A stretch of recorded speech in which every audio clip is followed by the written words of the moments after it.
14:23 de la tarde de este martes 4 de junio y tenemos el lujo, la dicha, la suerte de contar con Pedro Ponceuda, ¿no? ¿Dije bien? Bien. Pedro, que es de alguna manera cineasta, no sé, lo voy a presentar como corresponde, ¿no? Es licenciado, profesor de la Escuela de Cine de la Universidad Nacional de Tucumán. ¿Sos guionista también? Sí. ¿Sos guionista también? Sí. Muy bien. Estamos acá con él, le damos la bienvenida, gracias por acudir al llamado del Paso Cambiado, y nos viene a contar particularmente una investigación que arrancó siendo como algo así, como algo experimental, algo que dice, bueno, vamos a ver qué pasa con eso, y termina siendo un documental muy interesante que tuve la suerte de ver ayer en su función privada y que se va a estrenar este jueves en el Cine Común y va a ser el circuito del Inca, ¿no? También, y va a andar por varios lados. Así que vamos a estar hablando con Pedro de esto que es una especie de investigación y que termina siendo un documental donde nos muestra una historia de la Tucumán que por ahí muchos conocerán pero no recuerdan, pero que particularmente no se conoce. Hola, buenas tardes, gracias por acudir al llamado del Paso Cambiado. ¿Qué tal? ¿Cómo están? Bueno, muchas gracias por el espacio para difundir la peli. Bueno, ayer mientras miraba la película trataba de hacer una cuestión ahí como de, bueno, ¿qué le vamos a preguntar a Pedro y a Alejandra cuando vengan al piso, ¿no? Porque el documental es muy interesante. Y me dio la sensación, que creo que te lo conté cuando terminó la película, como que es una cuestión de dos fuerzas que van combatiendo todo el tiempo, ¿no? En el documental, como que hay algo que triunfa por momento y otra cosa que triunfa por momento, pero que siempre está dando vueltas sobre eso. ¿Lo sentí de esa manera? Sí, hay una cuestión de fuerzas naturales básicas, de fuerzas elementales, sí.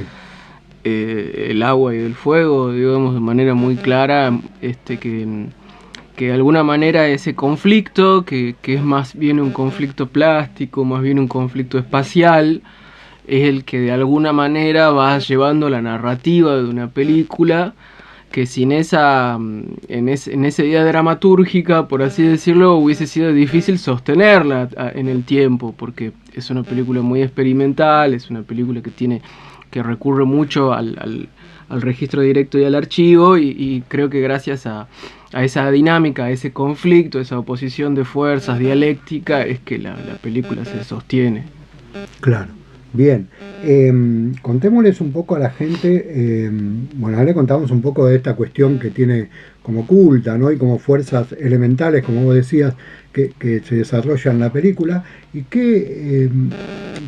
cómo nace y cómo te surge a vos la intención de mostrar esta parte de la Tucumán que no son las empanadas, ni la casa histórica, ni el paisaje, ni el jardín de la República, digamos, porque mostrás cosas que son muy bellas, pero que están escondida de un suceso, de algo histórico, ¿no? Bueno, yo soy tucumano, viví toda mi vida en Tucumán, y además antes de estudiar cine estudié historia.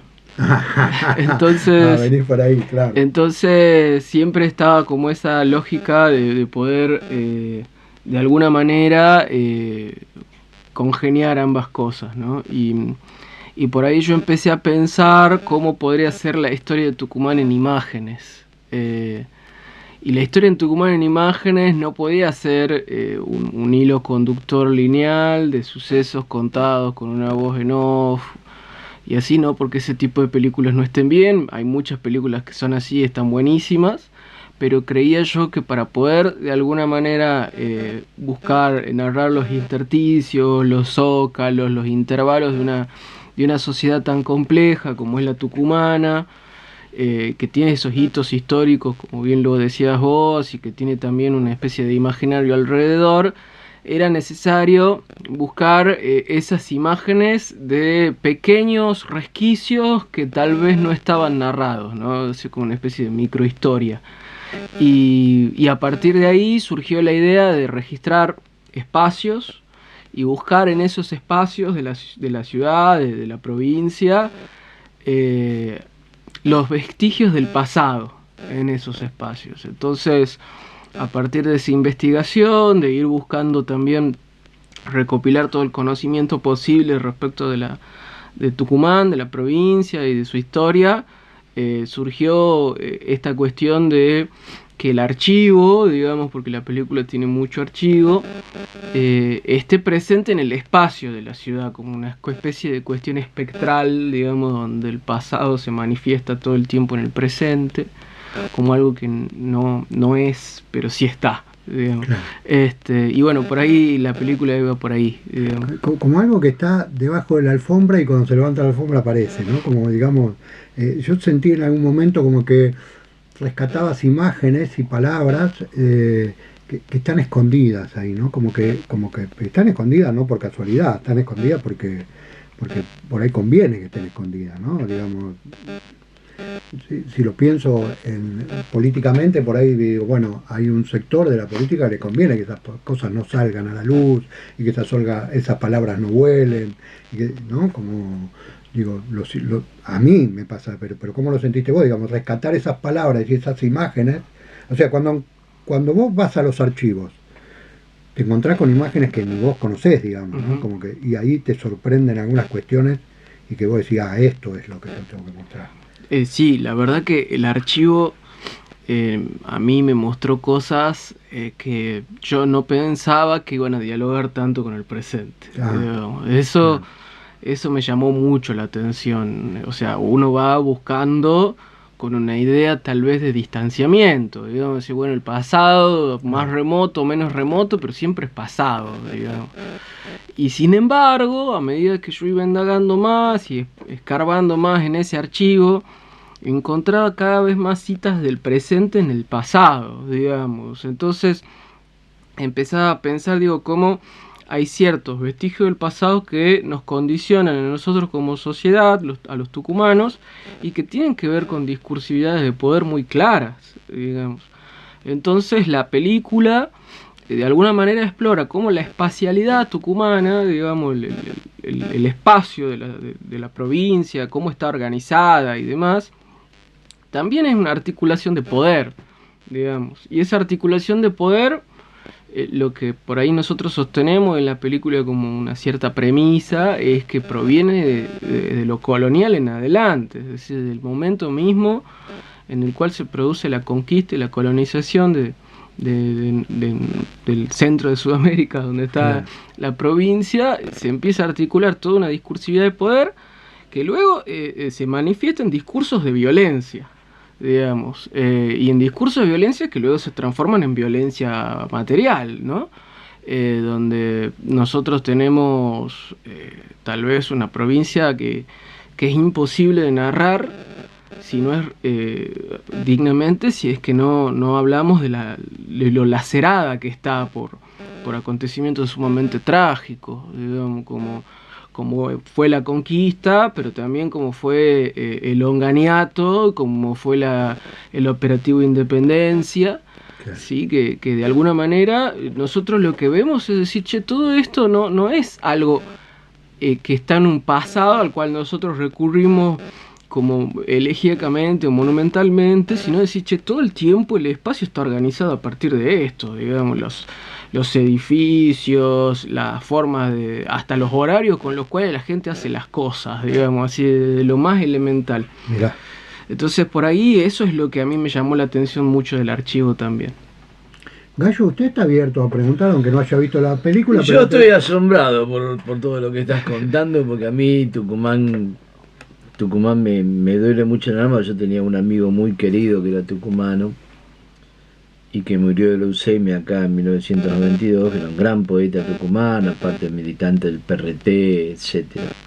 ¿Cómo se llamaba el poeta? René Molina, René Antonio Molina. ¿Lo ubicás? Sí, Santa Lucía. Mirá.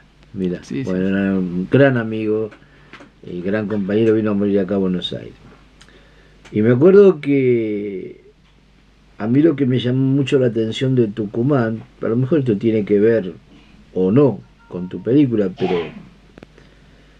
es la lentitud de Tucumán, ¿no? Yo me acuerdo que llegué a Tucumán en el tren Estrella del Norte, que todavía existía, después de 16 horas de viaje, y caía a las 2 de la tarde en Tucumán. Y no había nadie en Tucumán. Era como una selva prendida a fuego, en donde no había nada abierto. Y después de 4 horas de estar sentado en la puerta de la casa de mi amigo, salió la mamá y me dijo, ¿usted era el que golpeaba? Sí, le dije. Ah, no, me dijo, acá dormimos la siesta. Sí. Bueno, Y yo bueno. pensaba, ¿no?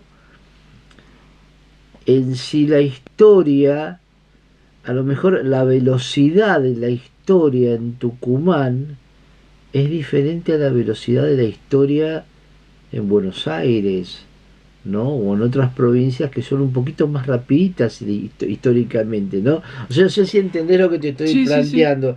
Es como que hay un anquilosamiento de todo lo bueno y de todo lo malo. Se hace mucho más despacio la vida en Tucumán que en Buenos Aires. Ujú. Entonces a lo mejor pienso que eso lo pudiste llevar a la película o está reflejado en la película. Ese devenir moroso y tranquilino de las provincias del interior. Todo parece que todo fuera más eterno. Yo creo que Tucumán tiene ciertas particularidades, que una es el tiempo, ¿no? O sea, nosotros en Tucumán vivimos un tiempo muy distinto al de acá. Claro. Es un tiempo que oscila entre la tranquilidad y la vorágine. Porque nosotros sí tenemos la siesta, y es como que Tucumán se duerme y se vuelve a despertar y se despierta con toda, porque San Miguel de Tucumán es la ciudad más densamente poblada de la Argentina. Ah, mirá. Entonces tenemos esa característica histórica, donde Tucumán es caótico. Entonces es profundamente caótico. Yo venía conversando con mi compañera, con la que estamos acá en Buenos Aires estos días por el estreno, y decíamos, Buenos Aires es terriblemente más ordenado, hasta urbanísticamente, que Tucumán. Tucumán Mirá. es caótico, digamos, el nivel de tráfico, la cantidad de gente y demás, pero tiene estos puntos y estos intervalos, digamos, donde parece que todo se paraliza de repente, digamos, como por ejemplo la siesta, y que constituye, creo, una matriz de percepción del tiempo. Entonces, la cuestión de la percepción del tiempo para nosotros sí es muy importante, porque no podíamos hacer, no es un tiempo a cabalgata, digamos, el que nosotros teníamos que reflejar en la película. Entonces, por ahí lo que tenemos son ciertas pausas, ciertos momentos donde la película viene como muy agresiva, muy fuerte, con imágenes cada vez más frenéticas, Sí. y más fuertes desde lo connotativo, desde lo discursivo, y paramos de golpe y le mostramos al espectador la selva, la yunga, las ruinas de Tucumán, y por ahí después vuelve, ¿no? Entonces ese tiempo, digamos, esa rítmica específica, digamos, de lo que vivimos en el norte argentino, y particularmente Tucumán, porque además Tucumán tiene como ciertas particularidades, porque es una sociedad muy postindustrial, digamos, esa es la característica.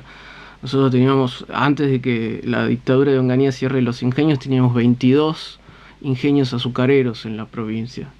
Y Tucumán era un polo industrial muy grande, donde teníamos además los talleres ferroviarios más grandes de Sudamérica. Claro. En la ciudad de Tafí Viejo, de donde yo soy, donde yo vengo, digamos, yo nací ahí. Y en ese sentido lo que tenemos es una sociedad destruida, porque cerraron más de la mitad de los ingenios y cerraron los talleres ferroviarios. Entonces hay como una cosa espectral, digamos, donde una sociedad que está preparada para ser industrial no puede ser industrial. Entonces eso genera como una especie de síntomas, por así decirlo, extraño, en el cual siempre, al no poderse materializar mediante lo que parece estar destinado a ser, se termina materializando mediante otras formas. Claro. Y esas formas devienen en violencia, digamos, finalmente. Digamos. Entonces, una de las condiciones sobre la cual se sustentaba también una de las preguntas que yo me hacía para la película era, la figura, por ejemplo, de Bussi, digamos, o sea, Bussi, un genocida, artífice de una masacre histórica en la provincia de Tucumán, luego votado masivamente para ser gobernador de la provincia. y gobernando la provincia y luego electo intendente de la capital de San Miguel de Tucumán. Sí, es una dicotomía rara de entender, ¿no? Como en las generaciones, en las poblaciones, que no sé si tiene que ver con la desinformación o con que la información en un momento pasa, no digo desapercibida, con que sobrepasa las cosas y digo, la gente no llega a captar la realidad. Porque es muy difícil entender eso, ¿no? Porque decir, bueno, como es muy difícil entender que votaron a Javier Milei como lo votaron masivamente, digamos, es muy difícil entender esas cosas. Sí, yo creo que, a ver, por ejemplo, si nosotros los tucumanos tuviésemos que hablar de... es raro que esta película se esté estrenando en este contexto. No, claro. Es como bastante llamativo, pero a la vez esa paradoja yo creo que puede resultar útil, digamos, porque una película que de alguna manera entre varias aristas históricas aborda el problema de la desindustrialización, digamos, porque nosotros éramos, como decía recién, una sociedad preparada para producir, y en 1966, cuando se decretó el operativo Tucumán, durante la dictadura de Onganía, Onganía da un discurso el 9 de julio de 1966 y habla de la libertad auténtica y en la que cada uno tiene que hacer lo suyo y el Estado no tiene que ser el padre de nadie. Algún lado lo escuché. Y eso a nosotros nos trajo una masacre histórica. Tucumán se transformó en un páramo de hambruna, digamos, donde pueblos enteros que dependían de la industria azucarera se transformaron en tundras donde solamente había tábanos y nada más, y transformaron a los alrededores de la ciudad de San Miguel de Tucumán en cordones de Villa Miseria, y muchos tucumanos vinieron a vivir acá en esa época. Digamos, nosotros sufrimos una ola de migración masiva. De hecho, hay estudios que dicen que un gran porcentaje de la población que vive a la vera de la Ruta 2, en la zona de La Ferrer y demás, en realidad es originaria de Tucumán, digamos, que sus padres y sus abuelos vinieron en los 60 expulsados por toda la masacre productiva que significó el liberalismo, y lo digo así abiertamente, el liberalismo y las ideas de la libertad en Tucumán. Entonces por ahí si le tenemos que decir algo al conjunto del país es que en Tucumán ya probaron esto y nos costó horrores, un horror que todavía nos sigue causando muchos problemas del cual nunca nos recuperamos.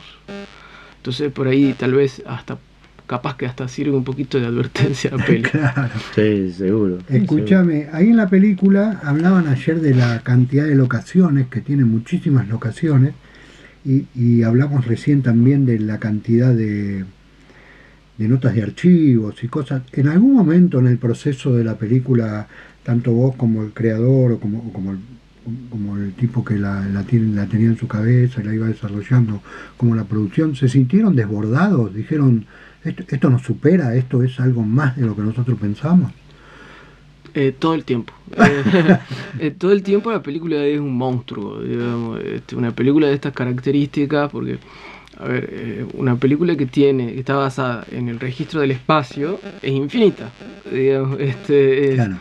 El límite se lo tiene que poner uno, porque si no es como una especie de demonio que te va consumiendo el cerebro, y te va consumiendo también el tiempo. Claro. Entonces, ¿cuándo había que terminar la película? Esa era una de las características que tenía nuestro trabajo. Y era más bien vinculado a decir, bueno, ya está contado esto que nosotros queremos contar, y ahí apareció el archivo, digamos. Y cuando apareció el archivo fue otro universo más, en ese sentido, porque el archivo era increíble. O sea, si yo realmente quería, digamos, poner todo, podía poner casi todo lo que encontré, pero tenía que seleccionar lo que para mí era más significativo, y eso fue un trabajo de montaje, de selección, de visionado, de muchas noches enteras. Sí, digamos, claro. De estar así, y bueno, también llega un punto donde cuando uno realiza mucho tiempo seguido una tarea, ya todo pierde sentido, digamos, y la noción del tiempo y el espacio se te va. Claro. Y llega un momento en que decís, basta, terminemos con esto. Exactamente, sí, pero por suerte estuve muy bien rodeado, con un equipo de postproducción que me ayudó mucho en ese sentido y creo que lo pudimos sacar adelante, pero siempre estaba esa cuestión de decir, che, esto es una maroma que te puedes perder en cualquier momento. Claro. Para mí, ahora vamos a hablar un poco del estreno, de la fecha, del día, del horario, para que la gente lo sepa. Quiero contarle a la gente que es importante ver Jacumán, porque muestra cosas que no van a ver en cualquier lado, y que da esto a la reflexión, a ponerse a pensar qué nos está pasando hoy, de dónde viene, porque si lo llevamos a Tucumán, como algo más chiquito, pero esto pasa en todo el país, y si lo extendemos pasa en toda Latinoamérica, y si lo extendemos pasa en gran parte del mundo, como hecho, ¿no? Pero que estamos acostumbrados a que se nos cuente de otra forma, y estamos acostumbrados a la confrontación. Yo puedo estar equivocado en el análisis que hago, pero estamos acostumbrados a la confrontación de que esto sí, esto no, la derecha sí, la izquierda no, la derecha sí, digamos, a esa confrontación, y no a tener el dato real de dónde vienen las cosas. Y Jacumán muestra eso, datos reales y cosas, imágenes que no van a ver ni siquiera yendo a la provincia, ¿eh? No la van a ver así nomás yendo a la provincia, o me equivoco. No la van a encontrar bajándose del micro en la estación, o bajándose en la estación del tren, o yendo a comerse una empanada. No la van a encontrar en esos lugares. No, yo creo que, bueno, hay una cosa que yo lo que quería hacer con la peli es también salirme del folleto turístico, digamos. O sea, uno, bueno, Tucumán, como vos decías recién, la gente se imagina, bueno, en la cuna de la Independencia, el Jardín de la República, voy como empanada, me saco una foto en la casa histórica y me voy a Maicha, a Tafí del Valle y me las tomo. Pero Tucumán es mucho más que eso, digamos, y ahí hay, creo que un poco yo reflejando desde mi perspectiva de habitante y nativo, también hay un poco la apelación del espectador, decirle, estaría bueno que mires un poco también más tu lugar, digamos, no importa de dónde vengas, pero hay otras formas de ver, digamos, de por ahí correr un poco la mirada y extrañar lo cotidiano, digamos, o sea, hacer que eso que estamos acostumbrados a ver todos los días, digo, che, mira, acá capaz que hay algo relevante de contar, y no hace falta que te vayas a grandes historias, a sucesos extraordinarios ni nada, sino que en tu cotidianidad tal vez hay algo chiquito que no se está viendo y que puede ser muy importante tener en cuenta y que se sepa y que se tenga que contar. Y que se tenga que mostrar de alguna manera a partir de los medios que vos tengas o que no estés viendo, o que estés tan acostumbrado a verlo que ya no lo veas. Claro, que es permanente, que está ahí, que no, uno ya pasa. Es como la comparación que hacemos nosotros con Gallo cuando vemos a alguien en la vía pública que tirado en la calle que antes no estaba, ¿no? Uh-huh. Entonces los primeros días te llama la atención, como decir, un tipo en la calle acá, en esta esquina, nunca hubo nadie. Bueno, al tercer o cuarto día es parte del paisaje, digamos, ¿no? Uh-huh. Como que a lo sumo le acercás algo para que coma, o le tirás una manta, o le decís cuídate, pero está ahí, ya te acostumbras a verlo ahí y es parte del paisaje. Sí, hay una banda tucumana que se llama Karma Sudaca, que hizo una canción hermosa que se llama Fantasma Urbano, justamente, y que habla de esto un poco, ¿no? O sea, de esa presencia, digamos, de la miseria ya hecha tan paisaje que ya nadie lo ve, claro, digamos, y termina siendo parte del paisaje, digamos, y la canción por ahí un poco lo que busca hacer es dar cuenta de ese fantasma, digamos, y ahora que lo pienso o hablando de esto, ¿no? Yo, para mí, lo fantasmal era como re importante en la película, claro, digamos, porque ¿qué son los fantasmas? Los fantasmas son esas cosas que percibimos, que están pero no son, no tienen existencia real, pero sin embargo se manifiestan, te abruman, te angustian de alguna manera, digamos.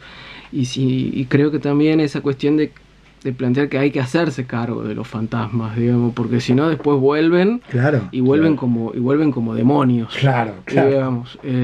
Hay que interactuar con los fantasmas, ¿no? Sí, porque si no después aparecen realmente como espantos que te pueden causar heridas de verdad, digamos. Entonces creo que también un poco históricamente la película va por ahí.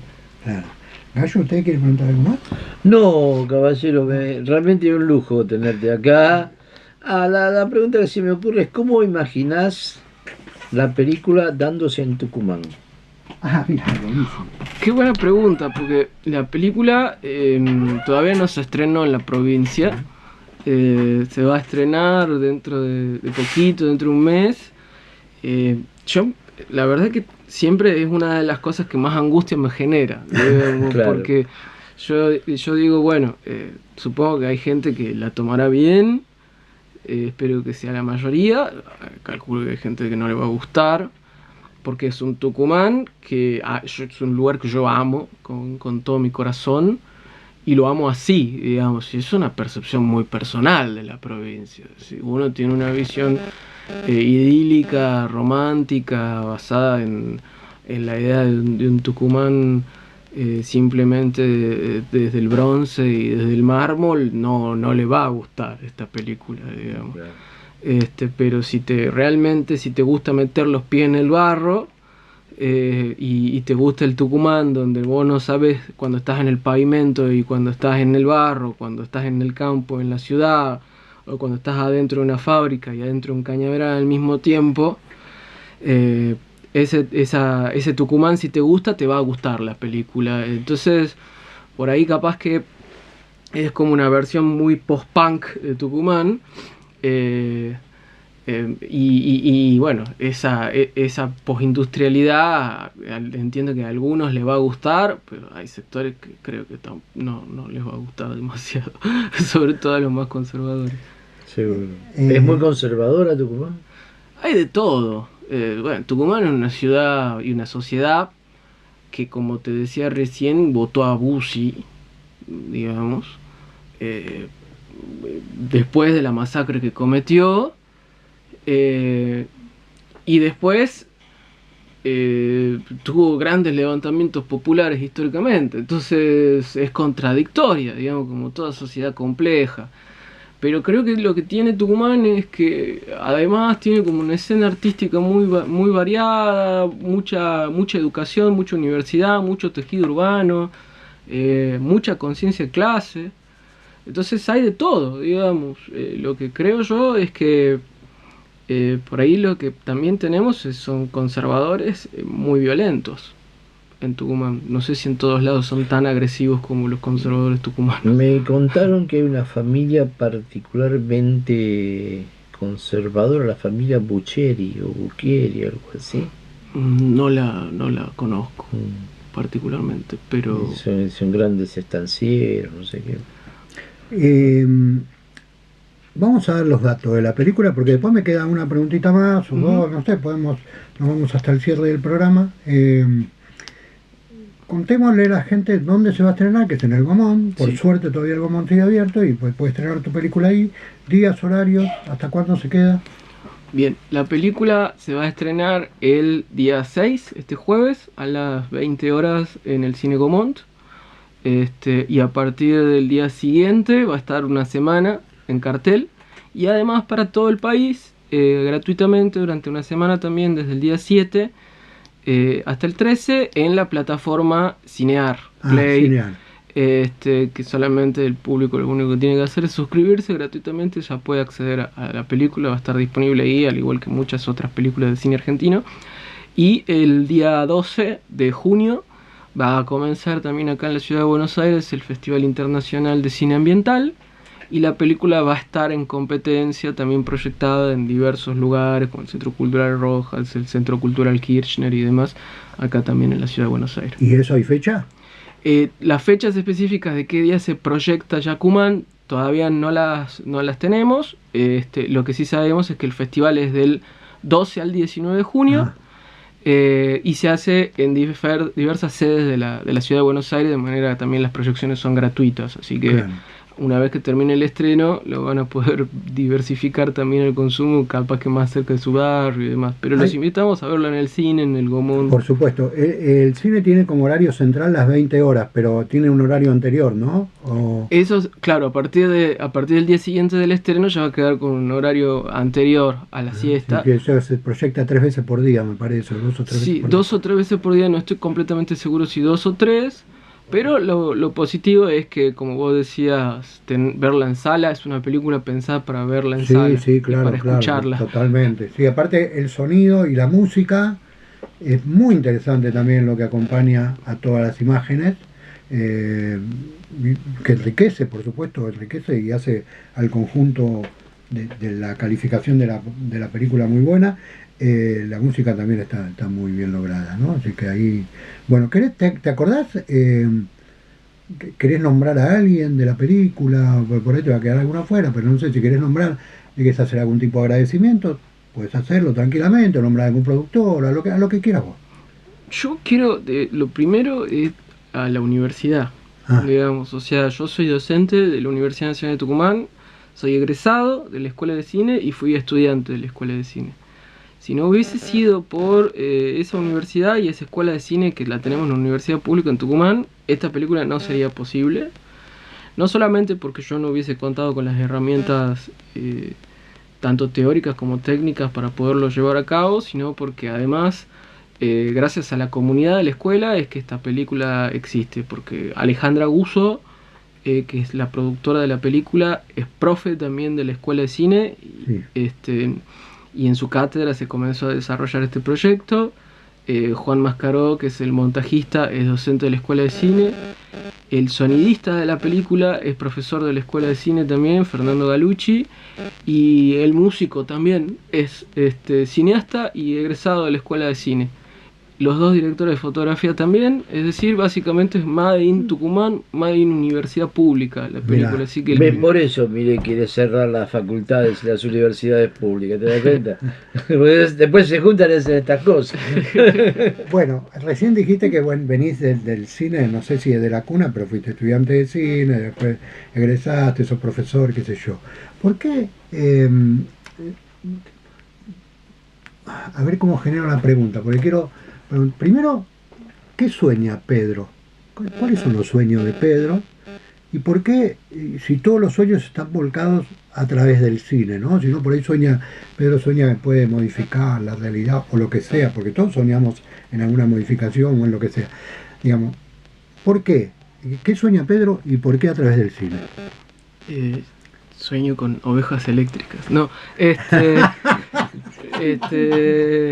te dejen dormir. Yo no sé, yo sueño en imágenes, entonces creo que esa sería la respuesta. Entonces pienso en imágenes que puedan alterar la pereza de la percepción, por lo menos. Y a partir de ahí que cada uno saque las conclusiones que tenga que sacar. Yo creo que no sé si el arte tiene como la responsabilidad de transformar la realidad, porque me parece un poco pretencioso, pero sí estimo que el arte y la cultura lo que permite son configurar nuevas formas de relacionarse con el mundo, y gracias al arte y la cultura es posible pensar otros mundos posibles. Entonces creo que esa sería la tarea de los artistas, de los comunicadores, buscar que la gente piense otros horizontes y que después que esos horizontes no se clausuren, digamos, porque finalmente creo que por ahí también el ataque a la universidad, el ataque a la educación y el ataque al arte que están de la mano, tienen que ver con esta cuestión de impedir nuevas formas de percibir lo real, digamos. Entonces, si nosotros no percibimos nuevas formas de realidad, ¿cómo vamos después a ejercitar acciones para que eso ocurra, digamos, si no las podemos ni pensar? Entonces, para mí el arte hace eso, ¿no? Es una forma de pensar, y yo lo que sueño es simplemente que haya imágenes de lo real que puedan contener nuevas motivaciones para intervenir sobre la realidad. Tremendo, ¿eh? Porque muy bueno. Muchas gracias, Pedro, por estar acá. Ojalá vengan muchas más películas y ojalá Yacuman. ¿Hay una página, algo donde la gente puede encontrar datos? Sí, lo tenemos en Instagram. Síganos en Instagram, es @yacumanfilm. Está toda la información ahí de festivales, estrenos, proyecciones y todo lo que tenga que ver también con el trabajo que hacemos con el equipo de producción. Sí. Buenísimo. Bueno.